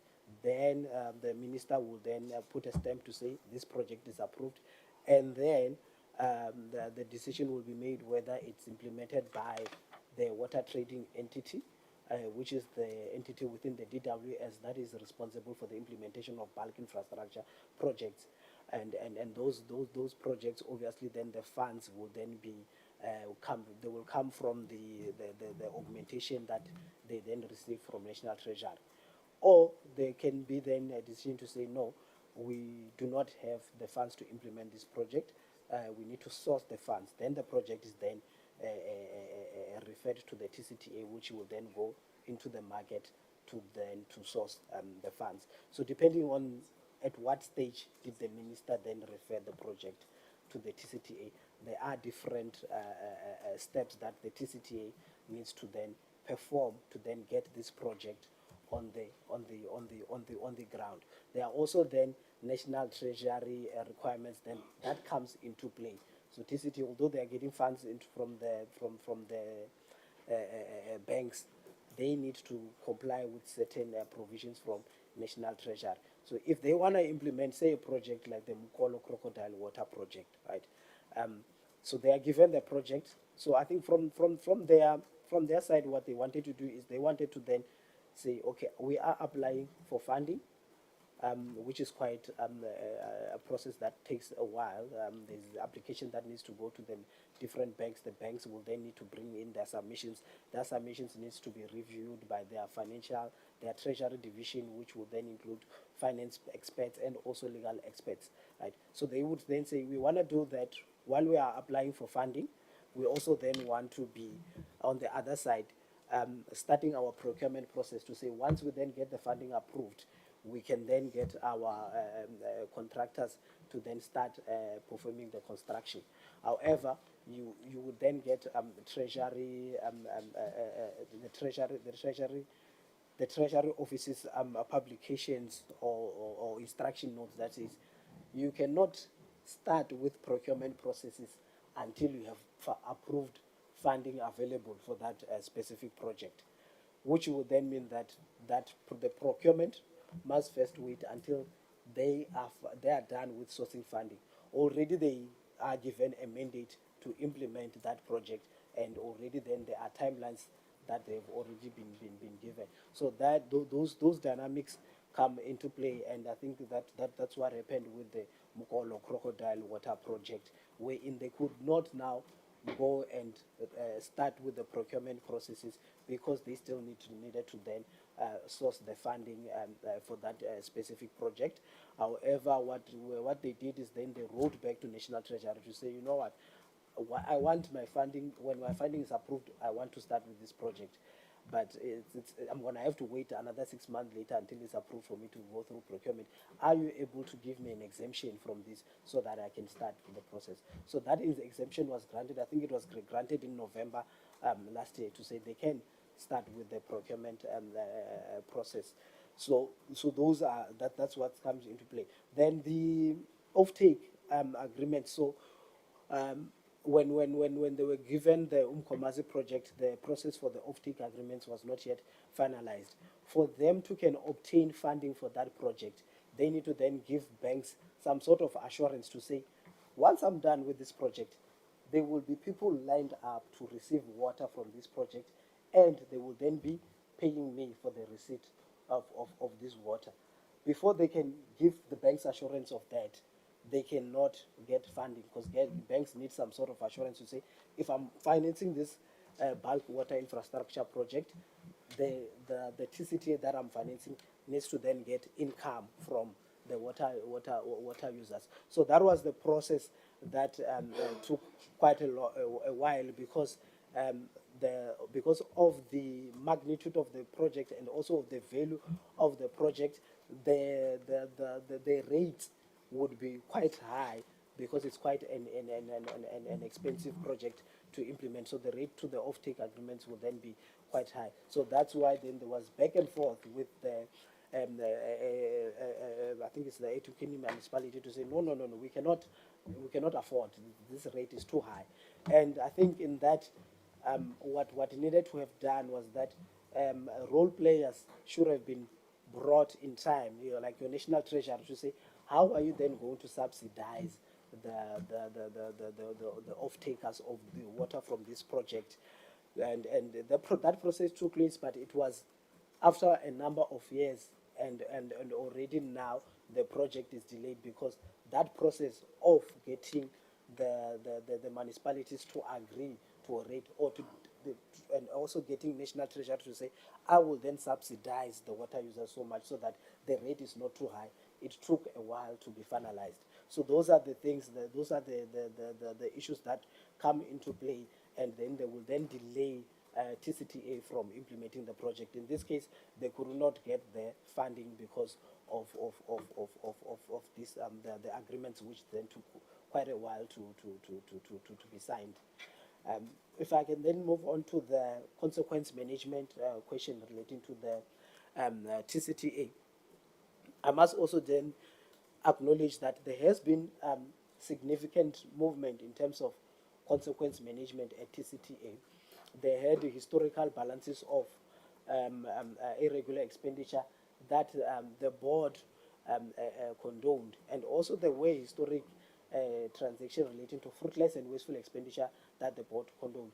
However, with these cases that we have then indicated that they are still not yet resolved relating to fruitless and wasteful expenditure.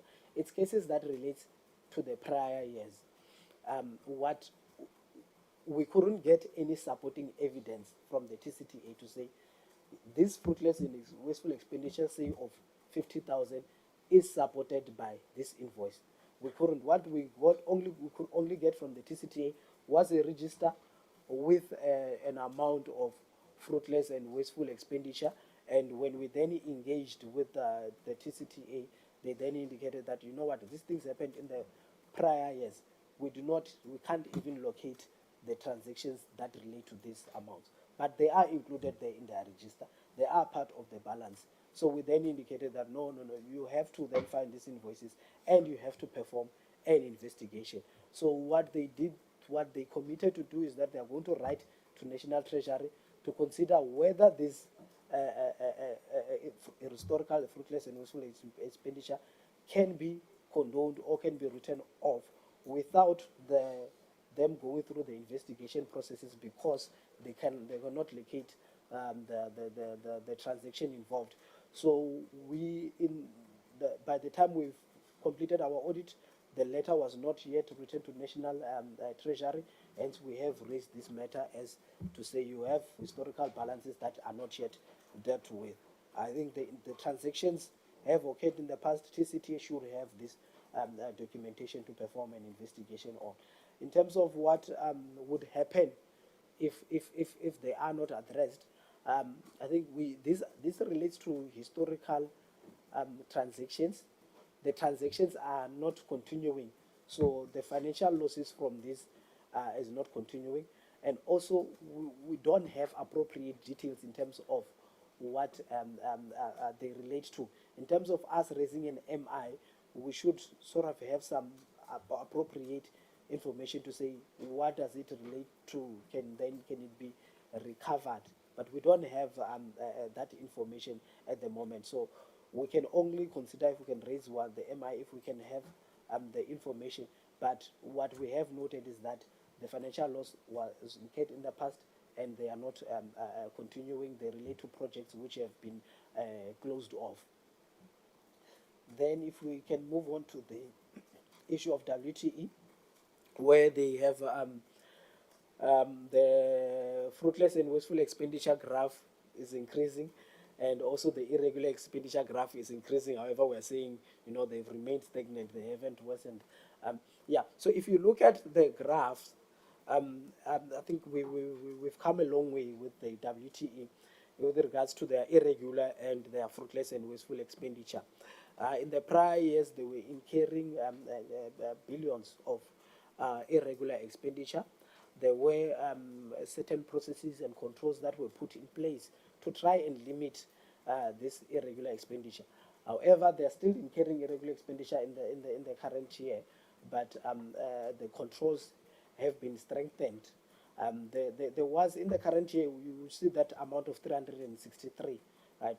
The material amount coming from that it relates to one contract where the evaluation was not done in line with the specification, which then resulted in this irregular expenditure. But because of the magnitude of their projects, you will find that the one contract they enter into with the contractor is $1 billion. So each and every spend that you will have from that one contract will then be irregular, because while you entered into that contract, you did not then comply with the treasury requirements. But if we then go to the past, you will find that they were actually incurring there were a number of non-compliances that we are noting. In this case, we only have identified one. It's just that it relates to a contract that has a significant value, and that's why you then see that this amount is actually has increased from the prior year. But you find that the prior year they did not comply with a number of regulations. So I think in our audit of compliance, that's why we're saying actually they've stagnated and they've not yet regressed, because when we then audit compliance, we audit the number of issues of non-compliance rather than the value that is involved there. And I think the same would then apply to the fruitless and wasteful expenditure. Again, in the prior year, we were seeing, I think in 2019-20, there was 566 million. 2021, there was 158 million. And then you can see that last year, in the 2022-23, that's when they had 70, and then this year it increased to 100 million. But fruitless and wasteful expenditure, it really talks to those issues that are more on contract management, to say you couldn't get the diesel in time, so then your plant couldn't get to the construction in time, and then you incurred fruitless and wasteful expenditure. So it's just those the issues around project management that needs to be the controls around project management that just needs to be strengthened to ensure that they prevent the incurrence of this cost in this construction project. I think what we have seen is we have seen a number of projects taking off. They are not really where they're supposed to be, but instead of being on hold, they are taking off. We have seen your Mzimvubu project that is taken off, like also the Glen William that is taken off. So once you see these projects taking off, you can actually see the overhead costs that are incurred because there is a site already set up, electricity. You will see those overhead costs that are being absorbed into the construction work rather than overhead costs that are just being absorbed, but you cannot link them to any construction work that is being performed because the project is on hold. So that's why we are saying once this project take off, we do then see the incurrence of less and less fruitless and wasteful expenditure, and that's why we have seen the downward trend over the years. We do raise material irregularities for these fruitless and wasteful expenditures. We have raised a material irregularity for fruitless in Glen William. We've raised a material irregularity for fruitless in the Hazelmere Dam because of the standing time, but the Hazelmere Dam now is finalized. The MI was raised in the past. So when we do then identify these instances, we raise them and we do see the accounting officer take appropriate actions to resolve these issues. Thanks. Thank you very much. G, can I ask that you maybe just shorten your answers? Otherwise, you're going to run out of time. We are here the whole day. Honorable Ramayela, are you happy with the questions answered? Most, but let's say took home. The responding as far as APPs are concerned regarding to SDGs and so on. I wanted to ask a question, what are they aware that in terms of SDGs, particularly I think is number 6 that affect us, that we have regressed. And if we have regressed, well, how does it happen that they don't pick up that we have regressed? But now that I'm telling you that we have regressed, what are you going to do about it? Like you said, Chair, we do not necessarily need this long way of trying to respond to questions. We here just want to be honest, all of us, and in the name of service delivery. In the TCTA matter, I hear how you have responded, but my question was in line with the policy of the department. You know, the department talks about implementation ready studies, right? So the same, in my view, then should apply to TCTA. If a project has gone through that process and has reached a stage that is implementation ready, then the project gets listed. Do you understand that part? Right? And I'm saying, how does TCTA list a project that we happen then to put it and promise our people that they are going to get water within a particular time, but it comes back that actually that project was not ready for implementation because of the reasons that you are giving. And you can't undermine that take-off agreement is a very necessary, critical stage in the process. Thank you. Well, Clara? No, thanks so much, Chairperson. I think Mina will start by addressing other issue that I think it needs to be addressed before we start with this questionnaire session. I think, Chairperson, we should not be obligated to an approach that isn't working for us. I believe having the Auditor-General here without the department's availability is not a valid method at all. If we're using it before, it's wrong. We don't have to be stuck on that. We need to rectify it going forward. I know I spoke to you during break, and you mentioned that the department will come later, but I don't think it's a good approach. This actually end up pushing us to ask the Auditor General questions that actually supposed to go to the department. Because some of our questions, when you listen to them, we are asking them as if they are the department. One of their job is just to audit the books and tell us what they find from the books. So the department was supposed to be sitting here answering all these questions that we want to ask.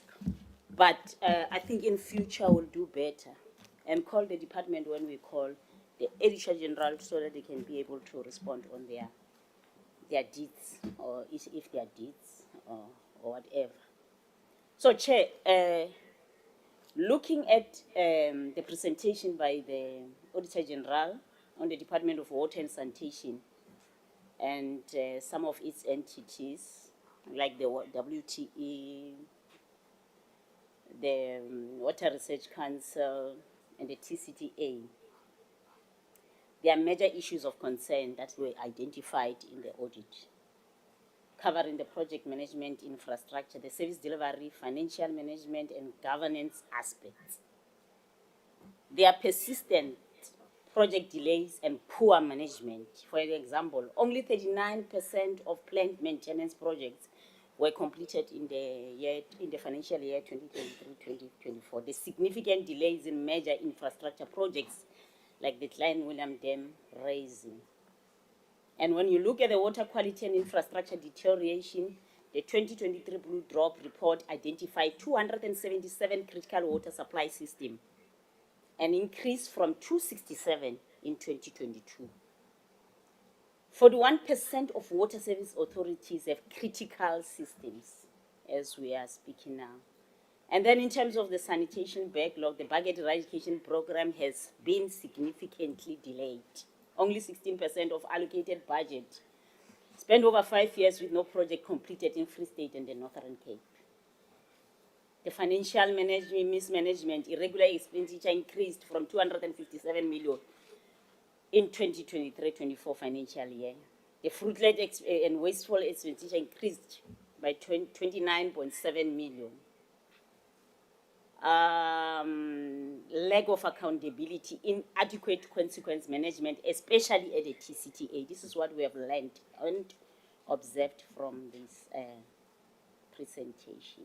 So my questions are, I'm going to sum everything. The water crisis directly impacts the daily lives of millions of South Africa, particularly the poor and the working class. Given the persistent failures in project management and maintenance, how can the Auditor General justify not recommending more drastic interventions? I saw your recommendations, but I don't think that they are drastic enough. Such as the appointment of maybe appointing the special administrator to oversee critical water infrastructure project. We saw the department have failed in many instances. Every year we come here, we come with audit with material findings, all those things. And you are speaking about one and the same thing. You are recommending one and the same thing. You are finding one and the same thing, non-compliance of the legislation. Nothing is happening. And they are used to you that we're going to do this thing, nothing will happen. So, why you don't come with drastic intervention? Number two, the deterioration of water quality as evidenced by the increasing number of critical water supply systems possesses a severe health risk to communities. What specific legislation changes does the Auditor General believe are necessary to hold officials criminally liable for this dereliction of duty that endangers the public health? It cannot be business as usual. The people of Hammanskraal, they suffer this thing. And nothing is happening. You come here, you come with recommendations. These recommendations, they just ignore because they know it's business as usual.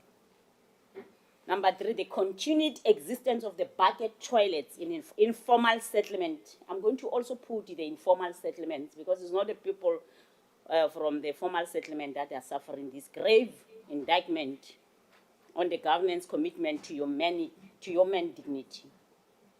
Given the abysmal 16% spending rate on the budget eradication program over 5 years, does the Auditor General not believe this continues a violation of constitutional rights? that warrants immediate legal actions against the responsible officials. They come here every now and then, come and report to us that we did not do 1, 2, 3, and it's business as usual. So action must happen now. We cannot take this thing as just business as usual. The persistent financial mismanagement, including increasing irregular and fraudulent expenditure, suggests a systematic failure of controls. What radical restructuring of financial oversight within the Department of Water and Sanitation does the Auditor-General recommend to put an end to this looting of financial fund or of the public funds meant for essential water services? Because irregular, wasteful expenditure is just thuggery. It's just people that are sitting somewhere planning how to steal our money from the public purse. And they use systems. Now, they are very clever enough to use systems. And you think that he did not do this because of not complying with this legislation. He was stealing, obviously stealing. That's why he did not want to comply. So lastly, Chairperson, the lack of qualified technical staff in the water sector is a critical issue. What urgent and extraordinary measures that the Auditor General proposed to rapidly build this capacity, including potentially maybe seconding engineers and scientists from the private sector or other countries. If we don't have in South Africa, let's make a plan and get those engineers and scientists to come and assist us. Lastly, Chairperson, given the clear failure of intergovernmental coordination in addressing water issues, does the Auditor General support the idea of centralizing all water management under a single powerful national water authority with the ability to override provincial structures when necessary? Thank you. AG? Yes. You want to take some? Okay, no, it's fine. Do you get the last question? Okay. So don't remember. I don't think. Oh, you got the last question. Okay. My colleagues will support me. Thank you so much for the feedback. I will respond to some of the questions. I think Mr. Andres Segato here. He's also going to then answer some of the questions. I think the honorable member was right that they are also summarized in one, right? And I think even our responses might also be summarized, but we'll make sure that we then tick through the questions that we have. I think for me, from a start, I think it's critical that we go back to that slide.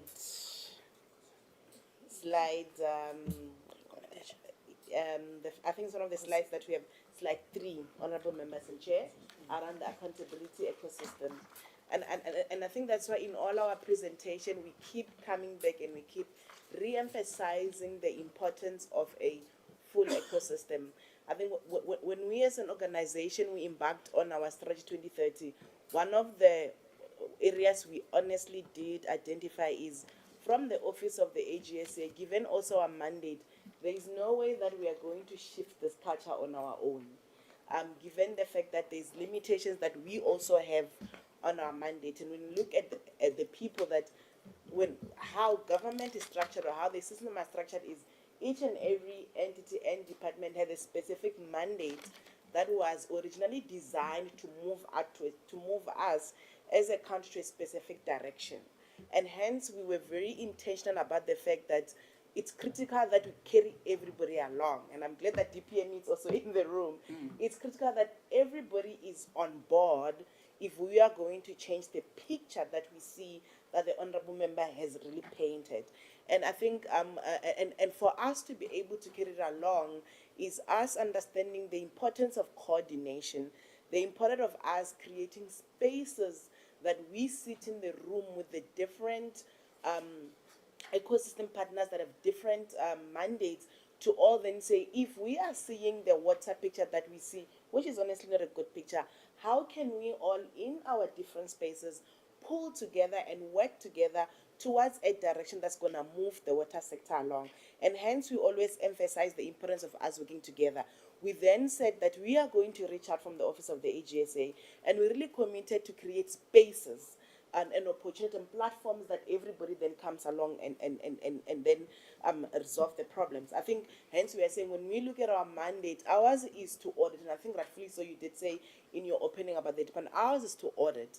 And when we are audit, we are also then guided by specific rules and regulations on how we can then audit based on what we do. And that's why we then said we are willing to go get insights. We are willing to then say when we're in the water space, we are then going to employ some of the water experts that we have in our unit performance management. That's going to help us so that when we elevate matters, they're not just matters of the audit, but they're also matters that I start saying we are scratching the surface here, but there's something happening here. And if we are just highlighting the surface, our expectation on our plea is so that those that have the mandate to go deeper, they then take it from us and then go deeper. And you've seen in our strategy overall, that's when we then take along whether it's the SIU, we take along whether it's the Hawks, and we are also taking along the committee. And the reason we are saying that is what we're doing, we do know that we are just scratching the surface, but we are aware that there are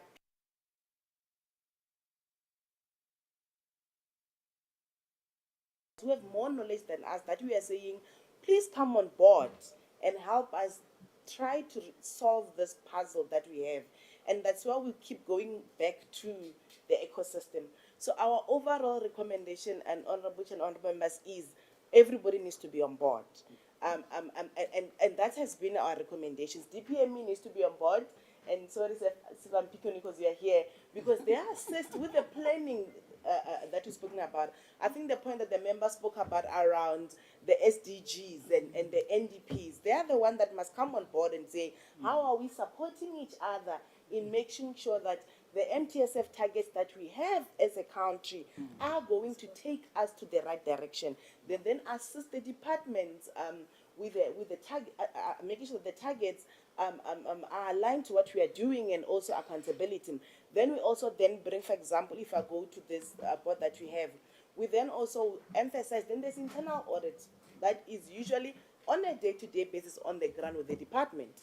How are they also coming to the party in identifying the areas and supporting the departments to make sure that we move in the right direction? And then we also then bring the committee that says, we can see in your oversight visits that you do, we can see that things are not moving and hold accountable. I know I'm summarizing the ecosystem partners, but I think for us it's critical that we then carry along. What we did in the current year, not long ago in August, as the office of the AGSA, we had a water thought leadership session. And what we were doing, we were also creating a platform where we did get some of the experts. I wouldn't get everybody because it was a start, but in our panel, we had the Department of Course that was on board. We had a representative from the Water Research Council